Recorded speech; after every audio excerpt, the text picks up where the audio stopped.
नमस्कार, news 18 special में आपका स्वागत। मैं राहुल ओझा आपके साथ। बिहार में स्वास्थ्य सेवाओं को लेकर हमेशा सवाल उठते रहे हैं। मरीजों को इलाज के लिए दूसरे शहर जाना पड़ता है, लेकिन अब बिहार वासियों के लिए एक अच्छी खबर है, क्योंकि पटना एम्स के डॉक्टरों ने वो कर दिखाया है जिससे स्वास्थ्य के क्षेत्र में एक नया कीर्तिमान स्थापित हो गया है। डॉक्टरों की इस उपलब्धि ने यह साबित कर दिया है कि वो दिन दूर नहीं जब बिहार के लोगों को जटिल से जटिल बीमारी का इलाज कराने के लिए बिहार से बाहर नहीं जाना पड़ेगा। ये रिपोर्ट देखिए।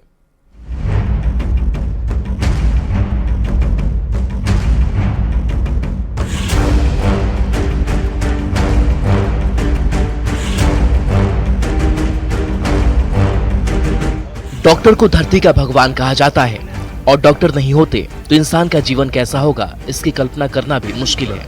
पटना एम्स के डॉक्टरों ने एक बार फिर वो कर दिखाया है जिसने ये साबित कर दिया कि डॉक्टर को धरती का भगवान क्यों कहा जाता है। यहाँ डॉक्टरों की टीम ने 2 लोगों का किडनी ट्रांसप्लांट कर उन्हें जीवन दान दे दिया है। यहाँ पे किडनी ट्रांसप्लांट का प्रोग्राम सफलतापूर्वक किया गया है, उसकी जानकारी साझा करने के लिए की गई है। और यह प्रोग्राम कई वर्षों से विचाराधीन था, लेकिन कार्यान्वित ये 20 जनवरी को हुआ और 21 जनवरी को 2 ट्रांसप्लांट 20 और 21 को हुए हैं।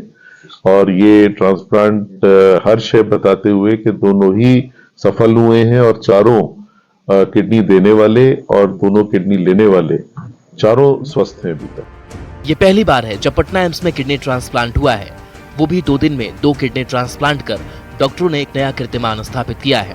दरअसल सीतामढ़ी के रहने वाले एक 34 साल के युवक की किडनी पूरी तरह से खराब हो गई। ऐसे में उनकी 56 वर्षीय मां ने अपने बेटे को बचाने के लिए अपनी किडनी देने का फैसला किया, जिसे डॉक्टरों ने 20 जनवरी को सफलतापूर्वक ट्रांसप्लांट किया। जो पहला ट्रांसप्लांट हुआ है वो रहने वाले हैं, ये 34 साल के मनुष्य हैं जो जिनको किडनी उनकी माता जी ने जो 56 साल की हैं उन्होंने दी है।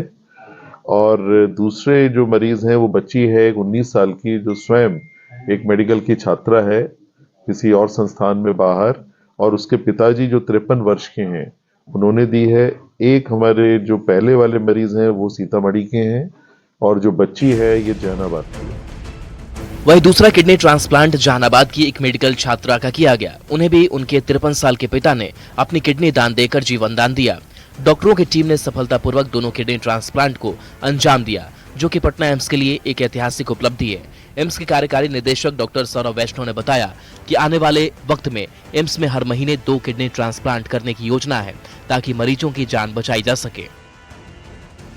प्रोग्राम शुरू किया गया है तो ऑर्गन डोनेशन प्रोग्राम में नियमतः ये माना जाता है कि शुरू की कुछ सर्जरी में एक ऐसे संस्थान का सदस्य जरूर रहे जहां यह मात्रा में बहुत किया जा रहा है, कई सालों से किया जा रहा है, ताकि मरीज के हित में उसको रखते हुए। तो उसके लिए पीजीआई चंडीगढ़ से हमें सहयोग मिला और वहाँ की यूरोलॉजी विभाग के प्रोफेसर दीपेश कन्वर जी ने दोनों ट्रांसप्लांट में सहयोग दिया टीम का, और सबके आपसी सहयोग से ये सफल प्रत्यारोपण हो पाया। किडनी ट्रांसप्लांट के बाद दोनों मरीज और उनके माता पिता पूरी तरह से स्वस्थ हैं। पटना एम्स की इस उपलब्धि ने बिहार के लोगों में उम्मीद की एक नई किरण जगाई है। पटना एम्स के अधीक्षक डॉक्टर अनूप कुमार ने बताया कि किडनी ट्रांसप्लांट करने वाली टीम को पहले ट्रेनिंग भी करवाई गई थी।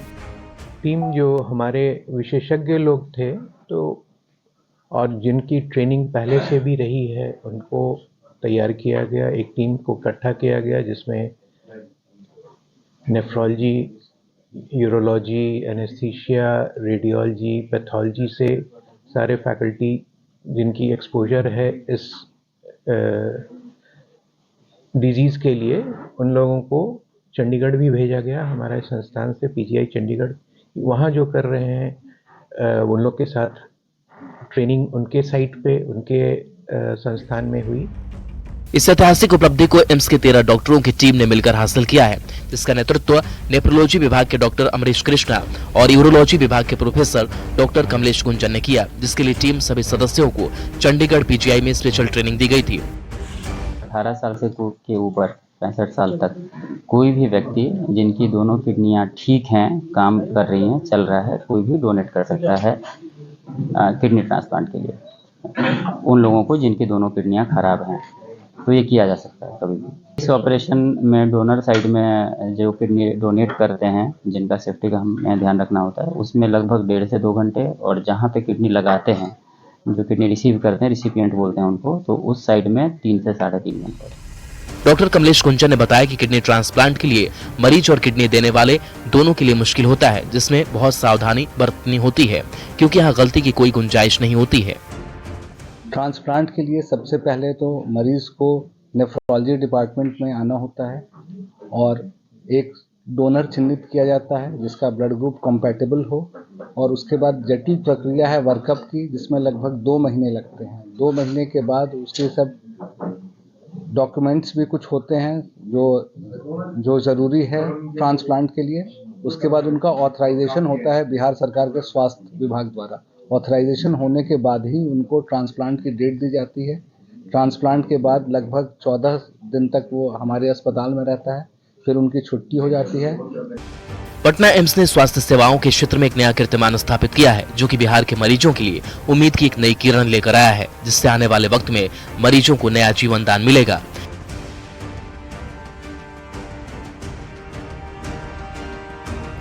न्यूज़ 18 के लिए पटना से अमरजीत शर्मा की रिपोर्ट। अब बात करते हैं बिहार के विकास मॉडल की, जिसके तहत राजधानी पटना को ट्रैफिक की समस्या से निजात दिलाने के लिए युद्ध स्तर पर काम किया जा रहा है। पटना जंक्शन हो या फिर हनुमान मंदिर से लेकर जीपीओ गोलंबर तक हमेशा जाम लगा रहता है, लेकिन अब कुछ ही दिनों में पटना वासियों को जाम की समस्या से राहत मिलने वाली है, क्योंकि पटना में बिहार का अंडर टनल सबवे का 90% काम पूरा हो गया है। अत्याधुनिक सुविधाओं से लैस इस सबवे को विश्व स्तरीय बनाया गया है, जो कि बिहार के विकास में मील का पत्थर साबित होगा। ये रिपोर्ट देखिए।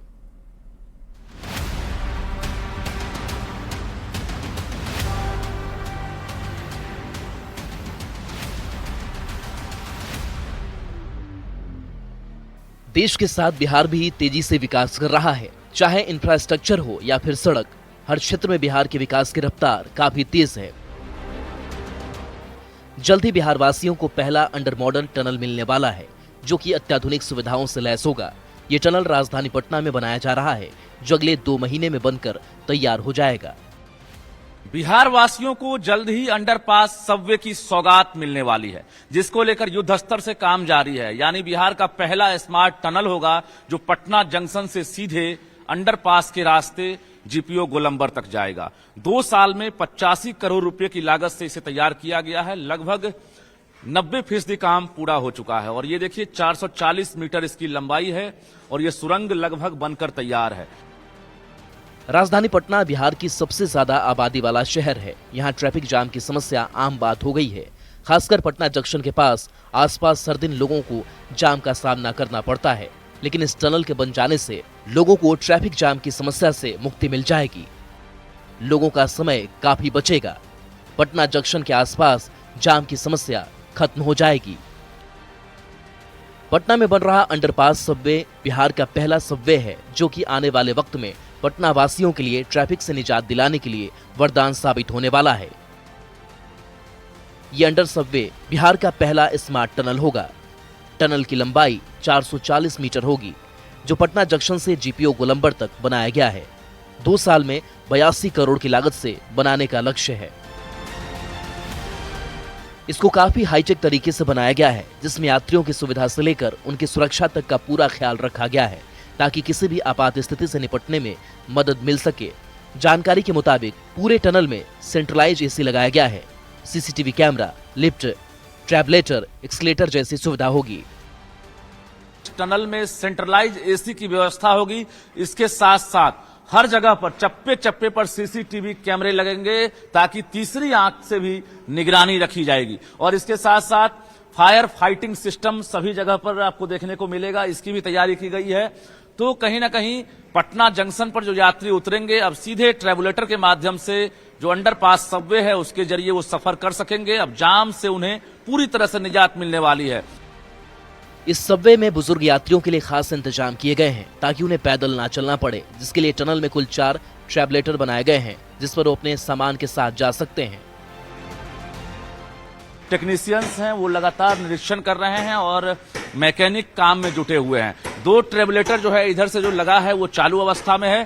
कुल 148 मीटर तक ट्रेवलेटर लगाए जाएंगे, जिस पर लोग आसानी से सवार होंगे सामान के साथ और उसके बाद यहां से वहां जा सकेंगे, एक छोर से दूसरी छोर पर, चाहे वो दिव्यांग हो या बुजुर्ग हो, असहाय हो, लाचार हो, इसके साथ साथ आम लोग हों।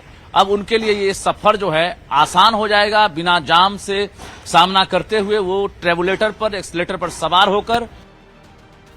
फिलहाल सबवे में कुल 4 ट्रेवलेटर हैं, जिसमें से 2 ट्रेवलेटर चालू हो गया है, जबकि 2 ट्रेवलेटर को भी जल्द शुरू कर दिया जाएगा, जिससे बुजुर्गों को राहत मिलेगी ही। अगर किसी के पास ज्यादा सामान है तो भी आसानी से उसे लेकर जा सकेंगे। ये 2 चालू है, 2 प्रोसेस में है और वो नीचे में जो 4 रहेगा वो भी लगने का बाकी है। कितना बड़ा टारगेट मानते हैं इससे आप? 2 साल में कहा गया था 2 साल में पूरा कर दिया जाएगा, 2 साल में हो रहा है पूरा? हाँ, पूरा तो हो जाएगा। कुछ दिनों की बाकी है, बाकी तो लगभग पूरा हो गया है, कुछ दिन बाकी है जो कि पूरा हो जाएगा। लोगों के लिए कितना आसान हो जाएगा? लोगों के लिए बहुत आसान हो जाएगा। भीड़ भाड़ से सामना ना करना पड़ेगा, पैदल भी ना चलना पड़ेगा, खड़ा होइए बस। सामान भी कुछ है भारी, कोई दिक्कत ना है, रखिए और चलते रहिए। अंडर सबवे का लगभग 90% काम पूरा हो चुका है। सबवे के सुपरवाइजर रुपेश कुमार सिंह ने बताया कि अगले 2 महीने के अंदर इसका काम पूरा हो जाएगा और फिर मुख्यमंत्री नीतीश कुमार इसका उद्घाटन करेंगे। तैयारी हो रही है, जैसे अभी टैबलेटर वगैरह लगना है और उसके बाद ये टाइल्स वगैरह का काम हो रहा है। बस 1 से 1.5 महीने के अंदर जो है ये काम पूरा कर लिया जाएगा। जी, क्या मानते हैं ये बिहार के लिए कितनी बड़ी सौगात? बहुत बड़ी सौगात है ये बिहार के लिए। ये पहली बार बिहार में ये सबवे का निर्माण हो रहा है। ये बहुत बड़ी सौगात है। इस सबवे को बिहार का पहला स्मार्ट टनल भी कहा जा रहा है, जो कि टनल तो है ही, लेकिन इसके साथ ही इसमें कई और सुविधाएं भी मौजूद होंगी, जो विश्व स्तरीय सुविधाओं से लैस होगा। स्मार्ट टनल के ऊपर 3 मंजिला मल्टी मॉडल पार्किंग की व्यवस्था होगी, जिसमें रेस्टोरेंट, ATM और दुकान भी होंगे। पटना जंक्शन से लेकर GPO गोलंबर तक अक्सर जाम की स्थिति बनी रहती है। इसका एक प्रमुख कारण पार्किंग की व्यवस्था नहीं होना भी है, लेकिन इस सबवे के बन जाने से लोगों को पार्किंग के लिए जगह मिल पाएगी, जिससे पटना जंक्शन, हनुमान मंदिर और GPO गोलंबर के आसपास लगने वाले जाम से मुक्ति मिल जाएगी। पटना से न्यूज़ 18 के लिए रजनीश कुमार की रिपोर्ट।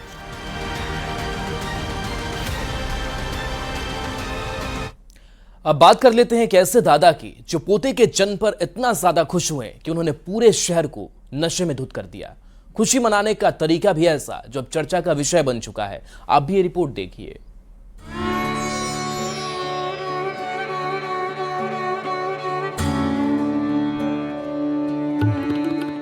कांग्रेस के नेता ने कर दिया कमाल। पोते की खुशी में बांट दी फ्री भांग। भांग के नशे में चूर हो गया शहर। लाउड स्पीकर लगाकर कराई मुनादी।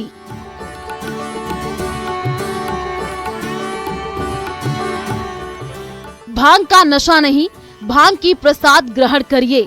पोते की खुशी है तो फ्री में भांग खाइए। भांग वाली ठंडई पीजिए। भोले बाबा के जयकारे के साथ फ्री में भांग बांटी जा रही है। राजसमंद के नाथद्वारा नगर पालिका के पूर्व उपाध्यक्ष श्यामलाल गुर्जर भांग बांट रहे हैं।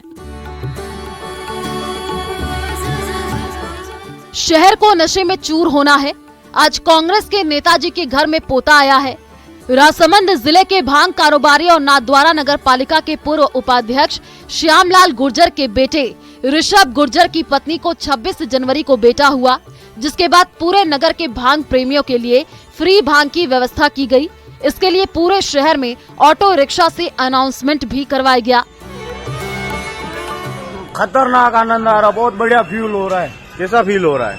1 नंबर चकाचक। कितनी गोली छानी? 1 गोली छानी मैंने।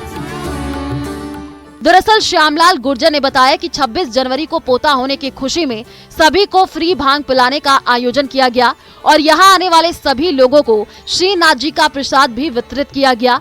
इस मौके पर बड़ी संख्या में भांग प्रेमी और लोगों ने उन्हें बधाई दी।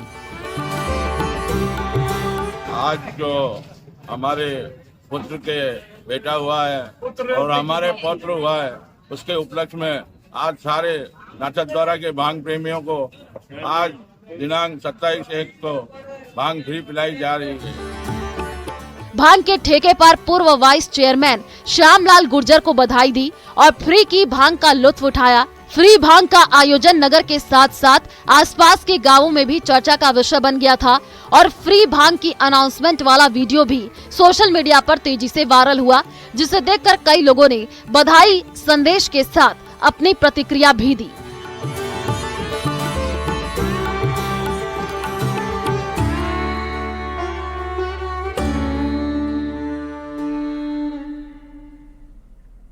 अब बात कर लेते हैं बॉलीवुड अभिनेता सैफ अली खान पर हुए हमले की। छत्तीसगढ़ के दुर्ग से सैफ मामले में जिस संदिग्ध को गिरफ्तार किया गया था, उसने जो बताया उसे सुनकर पुलिस वाले भी हैरान रह गए। आखिर क्या है पूरा मामला, इस रिपोर्ट में देखिए।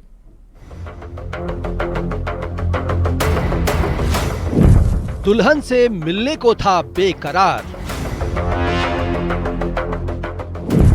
सगाई टूटी, नौकरी छूटी, सैफ पर हमले का था शक। क्यों कहा जिंदगी हुई बर्बाद, सैफ से मांगूंगा जॉब।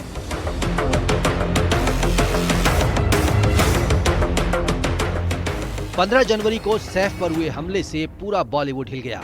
सुरक्षा को लेकर सवाल खड़े हुए। सैफ पर उनके घर में घुसकर चाकू से हमला किया गया था। उसके बाद सीसीटीवी फुटेज आए, आरोपी के बिल्डिंग में जाते हुए और बाहर आते हुए। लेकिन सैफ पर हुए हमले का कनेक्शन जब छत्तीसगढ़ से जुड़ा तो ये और भी शॉकिंग था। इस हमले का आरोपी निकला मोहम्मद शरीफुल इस्लाम शहजाद। लेकिन शक के बिना पर दुर्ग में ट्रेन से एक संदिग्ध आकाश कन्नौजिया को हिरासत में लिया गया था, जिसकी शक्ल असली आरोपी से मिलती थी, जिसे बाद में छोड़ दिया गया। लेकिन आकाश और उनके परिवार का दर्द है कि इसके बाद आकाश की जिंदगी में उथल पुथल मच गई। उस वक्त आकाश अपनी दुल्हनिया को देखने नानी के घर जांजगीर जा रहा था, लेकिन दुल्हन का दीदार नहीं हुआ, बल्कि पुलिस वालों से हुआ सामना। मोर नाती आना चाहत रही साहब, मोर करा ओकर मैं यहाँ रिश्ता देखत रहे। मोर नाती मोर तक घर तक नहीं पहुँचे है। आरपीएफ पुलिस मोर नाती को ले गया। मेरा नाती नहीं आया, मैं उसका रिश्ता देखने के लिए मेरा नाती को बुलवाया था मैं। आकाश कन्नौजिया अपनी नानी के घर लड़की देखने जाने वाला था। ट्रेन में था, लेकिन सैफ पर हमले के शक में 18 जनवरी को दुर्ग स्टेशन पर मुंबई लोकमान्य तिलक टर्मिनस कोलकाता शालीमार ज्ञानेश्वरी एक्सप्रेस से आकाश को हिरासत में लिया था। लेकिन असली आरोपी जब पकड़ में आया तब आकाश को 19 जनवरी को छोड़ दिया गया। ये खबर आकाश के होने वाले ससुराल वालों को पता चल गई। उसके बाद तो उसकी सगाई टूट गई। पेशे से ड्राइवर आकाश की तस्वीर वायरल हुई तो घर वालों का आरोप है कि पुलिस की लापरवाही से उसे नौकरी से भी हाथ धोना पड़ा। चला गया है, नौकरी भी चला गया, उसका जिंदगी भी चला गया। अब जिंदगी का डौकी लेकर के तो वही जिंदगी है। न्यूज एजेंसी को दिए इंटरव्यू में आकाश ने यह भी कहा कि अब खान परिवार से ही नौकरी मांगूंगा, जिसका ये भी कहना है कि उसके परिवार को बदनामी का सामना करना पड़ा। आकाश कन्नौजिया पर 2 मामले जरूर दर्ज हैं।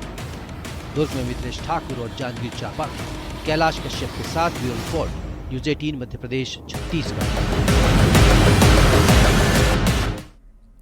वैसे तो आपको ट्रैफिक रेड लाइट पर बाजार में सड़कों पर भीख मांगते हुए लोग दिख जाएंगे, लेकिन पहली बार हम आपको एक ऐसे भिखारी की कहानी बताने जा रहे हैं जो कि आजकल चर्चा का विषय बना हुआ है। और ये पहली बार हुआ है जब किसी भिखारी पर एफआईआर दर्ज हुई है। ये रिपोर्ट देखिए।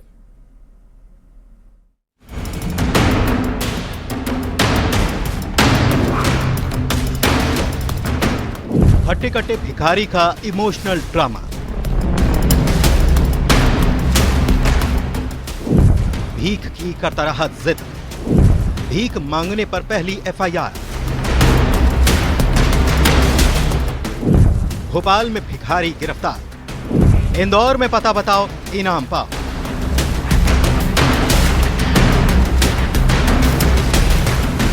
देश का दिल एमपी जिसे कहा जाता है, एमपी अजब है और सबसे गजब है। अब इस अजब गजब एमपी में ऐसा ही एक मामला सामने आया। एक शख्स एमपी नगर थाने पहुंचा फरियाद लेकर, जिसने एक भिखारी पर एफआईआर दर्ज कराई, जिसका आरोप सुनिए। फरियादी के मुताबिक उसने भीख देने से मना किया तो उसके साथ भिखारी जिद करने लगा, हाथ पकड़कर इमोशनल ड्रामा करने लगा। जो हट्टा कट्टा स्वस्थ था लेकिन मानने के लिए तैयार नहीं था, जिसकी हरकतों से परेशान फरियादी को सीधे थाने पहुंचना पड़ा। भोपाल के बोर्ड ऑफिस चौराहे का ये वाकया है। फिर पुलिस ने उस भिखारी को गिरफ्तार किया। भोपाल में भीख मांगने पर यह पहली एफआईआर हुई है। भिक्षावृत्ति अधिनियम है और खासतौर पर इस तरह का कोई भी कार्य एक सभ्य समाज के लिए अपराध है, इसलिए पुलिस इसमें कार्रवाई कर रही है और इसमें आज एफआईआर की गई। जिस भिखारी पर एफआईआर हुई उसे जमानत पर छोड़ दिया गया क्योंकि ये जमानती अपराध की कैटेगरी में आता है। एमपी में इंदौर और उज्जैन के बाद भोपाल में भी सख्ती नजर आई। इंदौर स्वच्छता के पैमाने पर झंडे गाड़ चुका है। देश का सबसे स्वच्छ शहर भिखारी मुक्त बनने की राह में सारे जतन किए जा रहा है। खुद इंदौर कलेक्टर पूरे मिशन की मॉनिटरिंग कर रहे हैं। इंदौर में पता बताओ इनाम पाओ मिशन भी चलाया जा रहा है, जिसमें 20 लोगों को 1,000 रुपए का इनाम मिल चुका है, यानी कि भीख देने और लेने वालों का पता बताने पर। इंदौर में कई भिखारियों को रेस्क्यू कर उन्हें आश्रम छोड़ा गया है, जिससे उनकी जिंदगी सुधरे। उज्जैन में भी तस्वीर आई थी कि भिखारियों को एक जगह पर रखा गया था, लेकिन वहां से वो भाग निकले। इस मिशन में कितनी भी चुनौतियां आए, लेकिन प्रशासन कमर कसे हुए है कि हार नहीं मानेंगे। भोपाल में बासु चौरे के साथ bureau report, news 18 Madhya Pradesh, Chhattisgarh. अब बात करते हैं एक ऐसे बस ड्राइवर की जो हेलमेट पहनकर बस चलाता है। जब इनसे हेलमेट पहनकर बस चलाने का कारण पूछा गया तो उन्होंने जो वजह बताई उसे सुनकर आप भी हैरान रह जाएंगे। कि रिपोर्ट देखिए।